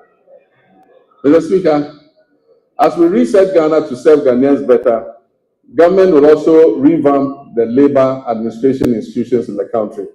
We'll promote social dialogue and foster harmonious industrial relations among stakeholders. In the coming months, the National Tripartite Committee, led by the Sector Minister, will organize a national labor conference to discuss pertinent issues affecting labor and employers. The recommendations are expected to influence and shape government's policies and programs in this sector. Mr. Speaker, we will launch the Ghana Labour Export Program, which would allow Ghanaians to go abroad and work with countries that we have signed agreements in specialized areas like engineering, technology, welding, carpentry, masonry, and nursing, teaching, and so many and so forth. The government will maintain strict fiduciary responsibility for the operation of the National Pensions Regulatory Authority and the Social Security and National Insurance Trust. This year, the NPRA will fully automate its internal operations and the pension industry will be regulated. This is critical to safeguarding the growing pension fund assets. As part of measures to increase pension coverage in the informal sector, which currently stands at only 11%, the government will implement an informal sector pension inclusion initiative to increase participation in micro-pension schemes. Decentralization has been at the heart of our government system, yet key players in the process, such as assemblymen and women, often face neglect and inadequate compensation. Mr. Speaker, I did promise to pay modest allowance to our assemblymen and women, and I'm committed to keeping this promise. The Honourable Minister, when he presents the budget to this House, would have a provision for allowances for assembly members. Mr. Speaker, I have just unveiled the state of the nation as I came to meet it. I've also disclosed several measures that I intend to take to address the challenges we have inherited. Nonetheless, no matter how well-intentioned our efforts to reset our economy are, they will not yield the desired outcome without the support of the people of Ghana. And so, to my dear countrymen and women, you have clearly and unmistakably expressed your displeasure with the poor governance and corruption that has existed in the past. Mr. Speaker, some of our compatriots did so even at the peril of their lives, just as our 28 February crossroads shooting national heroes did in the Gold Coast. May all such martyrs of democracy those who have died in the process of elections and in the process of just exercising their civil rights, may they rest peacefully in the bosom of the Lord. Mr. Speaker, we will, as I promised, investigate these deaths and we will provide appropriate compensation to the families of those who have died during the elections. My brothers and sisters, you gave me a compelling mandate that leaves no one in doubt about your expectations of me and my government. You embraced the vision to generate new and well-paying jobs through the 24-hour economy initiative. The arrogance of power that you so much abhor will be a thing of the past. I will enforce and demand the highest standards of performance from those who have chosen to work with me to improve the circumstances of our country. I'll publish a code of conduct that they will be strictly made to abide by. Mr. Speaker, it would be remiss of me if I didn't admit that the entire economic value chain is currently in the internal ICU, in the ICU. As I recall mentioning a few intensive care units, as I recall mentioning a few years ago when we were still in opposition, the economy is even worse than we had envisaged. But this gives us ample opportunity to be innovative in our efforts to resuscitate it. And so what are the key takeaways from me for the people of Ghana? One, that we shall fight corruption effectively. Two, that we shall run a lean government of no more than 60 ministers. Three, that we shall realign the ministries, agencies, and departments to eliminate duplication. Four, that will introduce austerity, reduce wasteful expenditure and spending, and improving tax collection. Five, that we shall widen Ghana's tax nets, reform tax waivers, especially on investments, and return to our homegrown solutions. Six, that we will grow what we eat and reduce imports of food and goods that can easily be produced here in Ghana. Your voice and contributions will prove invaluable on this journey of national reset, and I encourage you to make your voices heard. I commit to the judicious use of your resources, eschewing waste and ostentation. We will always endeavor to make the most of the little we have, so that together we can guarantee a brighter future for our children and our children's children. Though the state of our nation now may appear bleak and the task of addressing it may seem daunting, nothing should stop us from achieving our goals once we set our minds to it. In one collective push, we can resolve to make this great nation bequeathed to us by our forebears and see it come to fruition. Mr. Speaker, Ghana's economic challenges are not insurmountable. They present the government and everyone else the opportunity to innovate, to reflect, review, and reset, which is the theme for the commemoration of our scaled-down 68th independence anniversary. Mr. Speaker, it is said that there is strength in unity. Ghana's greatest strength lies in its people, its young and energetic youth. If we stand united, we can be more resilient and build together the power of collective action to overcome economic and social challenges.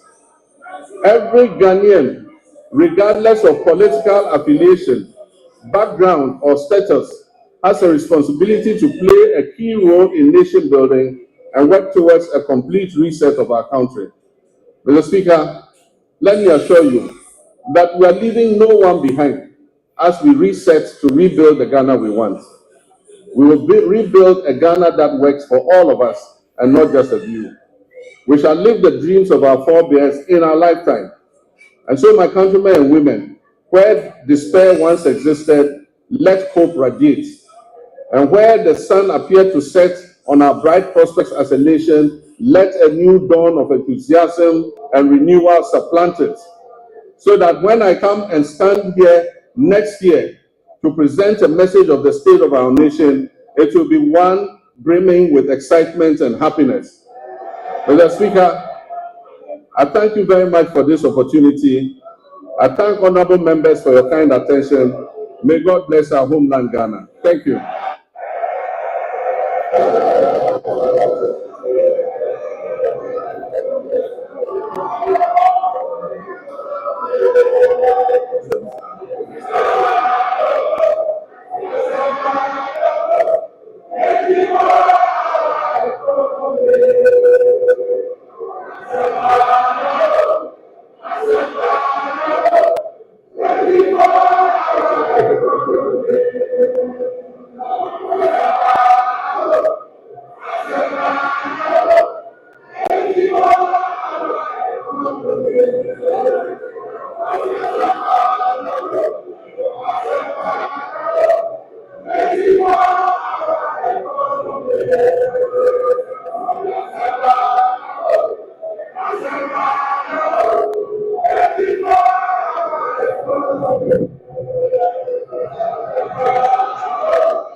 Members,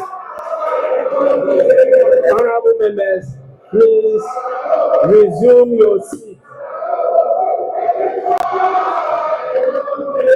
Honorable members,